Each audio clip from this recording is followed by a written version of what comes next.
Hello বন্ধুরা, বাবলি রান্নাঘরে তোমাদের অনেক অনেক স্বাগত জানাই। আশা করি তোমরা অনেক ভালো আছো, সুস্থ আছো। আমিও ভালো আছি। তো আজকে আর একটা রেসিপি শেয়ার করব। ভিডিওটা শুরু থেকে শেষ অবধি দেখার অনুরোধ রইল। আজকে আমি একটা কড়াইশুঁটি আর আলু দিয়ে একটা তরকারি করব।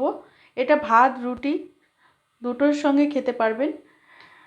এটা বানানোর জন্য আমি নিয়েছি পেঁয়াজ কুচি নিয়েছি, আর মশলার মধ্যে নিয়েছি জিরে, রসুন, পেঁয়াজ আর রেড চিলি পাউডার একখানে পেস্ট করে নিয়েছি।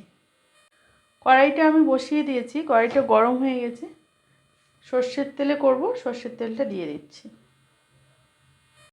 তেলটা গরম হয়ে গেছে, পেঁয়াজটা দিয়ে দিচ্ছি।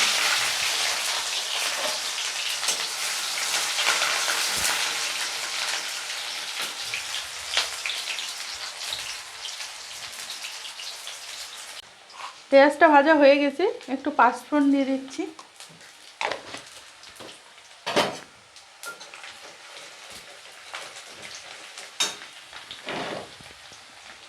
আলুটা দিয়ে দেবো। এটা সেদ্ধ আলু, আলুটাকে আমি সেদ্ধ করে নিয়েছি। একটু ভেজে নেব। লবণটা দিয়ে দিলাম, পরিমাণ মতো লবণ দিলাম। হলুদ দিয়ে দিচ্ছি।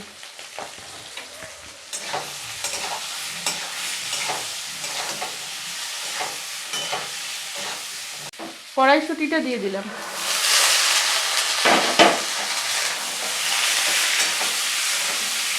মশলার যে পেস্টটা বানিয়েছি সেটা দিয়ে দিলাম। এটাকে ভালোভাবে কষিয়ে নেব। বন্ধুরা, একটু ঢেকে দেব। ঢাকাটা তুলে নিচ্ছি।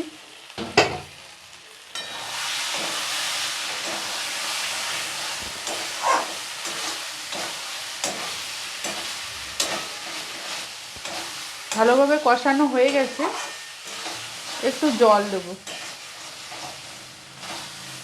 আমি শুকনো শুকনো করবো না, একটু গ্রেভি রাখবো, তাই জন্য একটু জল দেবো। সেদ্ধটাও আগের থেকে করা আছে আলুটা, তাই জন্য বেশি জল দিতে হবে না। আমি এক বাটি জল দিয়ে দিলাম।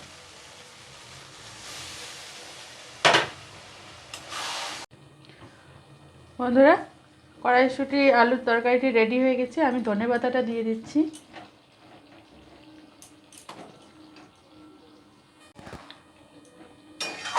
তরকারিটা মিশিয়ে দিলাম, ধনেপাতাটা দিয়ে দিলাম।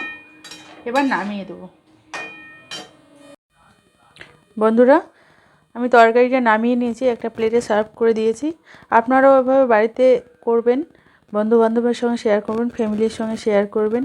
আর আমার রেসিপি যদি ভালো লাগে আমার চ্যানেলটা অবশ্যই সাবস্ক্রাইব করবেন, লাইক করবেন, কমেন্ট করবেন। তো ফিরে আসছি নতুন কোনো ভিডিও নিয়ে। ভালো থাকবেন, সুস্থ থাকবেন।